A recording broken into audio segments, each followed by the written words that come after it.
Bonjour, mon nom est Martin Baudry, propriétaire de Solutions Cimex. Je voulais vous parler aujourd'hui de fourmis charpentières. C'est un phénomène qu'on retrouve de plus en plus au Québec. Les fourmis charpentières, c'est un insecte qui va s'installer soit à l'extérieur, souvent dans du bois qui est touché par l'eau ou dans des arbres malades. Puis souvent, malheureusement, ils vont venir faire des nids dans notre maison. Ce qui est important de savoir, c'est que si vous voyez une ou deux fourmis charpentières dans votre maison l'été, ça ne veut pas nécessairement dire qu'il y a un nid dans la maison. Ça peut être juste des fourmis éclaireuses qui sont à la recherche de nourriture. Par contre, si on est l'hiver et vous voyez des fourmis charpentières dans votre maison, il y a des bonnes chances qu'il y ait un nid installé. Chez Solutions Cimex, on a développé une technique qui permet vraiment de localiser les nids, de suivre les fourmis. Fait que la première étape quand on se présente chez vous, c'est qu'on installe des trappes collantes avec un appât à l'intérieur. Fait que ce que ça fait, ça nous permet de détecter c'est dans quelle partie de la maison il va y avoir le plus de fourmis dans le piège. Puis ensuite de ça, bien, on va aller de l'avant avec des instruments qui sont plus spécialisés. Donc, on a la caméra thermique, qui est un outil, dans le fond, qui va nous aider à découvrir les zones d'humidité. Ce que ça fait, la caméra thermique, c'est que ça montre les différences de température sur une image, dans le fond. Fait que si on a un point qui est plus bleu versus que rouge, ça veut dire que c'est plus froid. Mais là, est-ce que c'est plus froid, exemple, parce qu'il y a un manque d'isolation à cet endroit-là, ou c'est plus froid parce que c'est humide? Parce qu'on sait que les insectes, dont les fourmis charpentières, adorent l'humidité. Les fourmis charpentières, s'ils s'installent dans le bois, c'est souvent parce qu'il y a une petite infiltration d'eau, puis le bois il est touché par l'eau, parce qu'à ce moment-là, c'est plus facile à creuser pour les fourmis du bois qui est ranci que du bois qui est sain.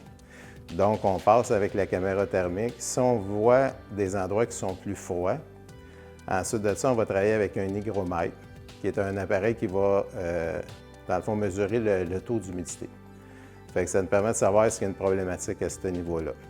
Ensuite de ça, si on voit que c'est humide, que c'est froid, on a d'autres outils comme le thermatraque qui peuvent nous permettre de détecter le mouvement dans les murs. Ce n'est pas un outil qu'on va se servir nécessairement à toutes les fois, mais dans les cas particuliers, ça peut nous aider à trouver le nid de fourmis. L'ancienne façon de travailler avec les fourmis charpentières, c'était d'arriver puis de tout arroser. On chauffe des pesticides dehors, on chauffe des pesticides en dedans, puis on espère que le nid va se détruire. La problématique avec les fourmis charpentières, c'est que dans le nid, vous avez des fourmis reproductrices. Les ouvrières, eux, ils vont sortir pour aller chercher de la nourriture pour nourrir le nid. Mais on parle d'environ 15 % des fourmis. Fait que si on met un pesticide dans la maison, on va tuer ces fourmis-là, mais on ne détruira pas nécessairement le nid.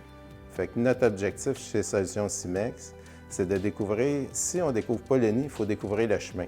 Si on découvre le chemin des fourmis, on peut mettre un produit qu'on appelle des appâts. C'est un peu le principe du cheval de Troie. Donc, on va nourrir la fourmi qui est sortie pour rapporter la nourriture au nid pour détruire la colonie. Parce qu'une fourmi charpentière, comme beaucoup d'autres fourmis, ils ont deux estomacs. Ils ont un estomac pour eux, puis ils ont un estomac pour nourrir la colonie. Fait que si on va se servir de ce phénomène-là pour détruire le nid. Fait que dans le fond, quand on fait de l'intervention en gestion parasitaire, il faut connaître l'ennemi. L'avantage de connaître l'ennemi, c'est qu'on peut mieux le localiser, c'est qu'on peut mieux détruire le nid. Donc, quand on fait un traitement, on règle la problématique pour de bon, plutôt que de mettre des produits à tous les ans. Comment identifier une fourmi charpentière? Ça, c'est bien important. Les fourmis charpentières, ce n'est pas les fourmis qui vont faire des mulons de terre là, sur votre terrain. Là. Ça, c'est plus soit des fourmis de pavé ou des fourmis des champs. Les fourmis charpentières, ça va se naître dans les matériaux. Donc, ça va se naître dans du bois, ça va se naître dans l'uréthane, ça va se naître dans de l'isolant. On est capable de repérer la fourmi charpentière par sa grosseur.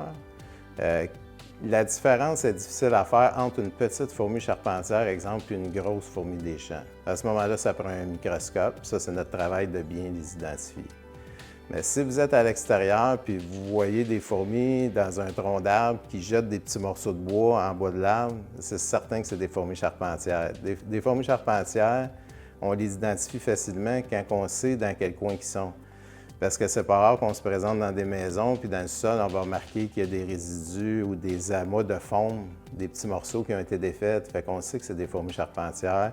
Ou on va aller dans l'entretoit, on va voir qu'il y a une petite infiltration d'eau.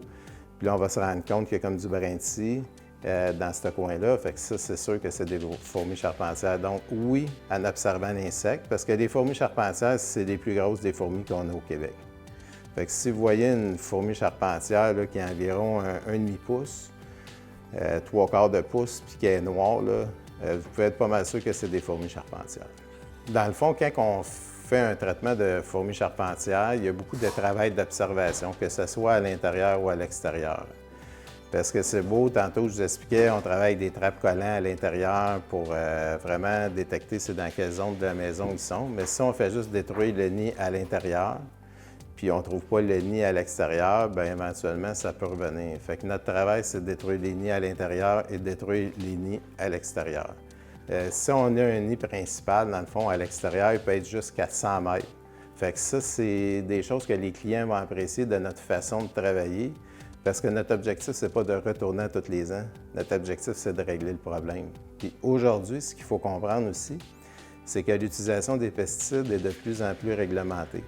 Donc, ça prend des permis dans la plupart des municipalités pour arroser les maisons, comme qu'on faisait dans le temps. Donc, c'est une pratique qui est de moins en moins courante. Aujourd'hui, la pratique en gestion parasitaire, c'est d'obtenir le plus de résultats possible en utilisant le moins de produits. Fait que ça, c'est un phénomène qui a changé, qui a fait qu'on a beaucoup changé de notre travail. Donc, on fait de la détection, qu'on fait des traitements localisés. Puis, idéalement, si on est capable de trouver un nid dans une maison, puis, mettons, le client décide de faire une ouverture dans le mur, puis on aspire des fourmis, puis on n'a pas besoin pratiquement de mettre de produit, c'est encore mieux. Fait que dans le fond, c'est la détection. Ensuite de ça, on identifie l'insecte, puis ensuite de ça, on règle le problème sans nécessairement mettre des produits insecticides partout.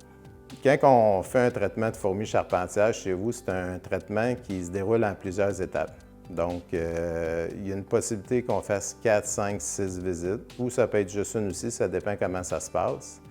L'important, ce que vous sachiez, dans le fond, c'est qu'on arrête d'y aller quand le problème est réglé.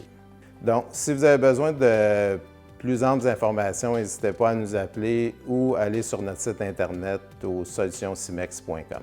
Merci.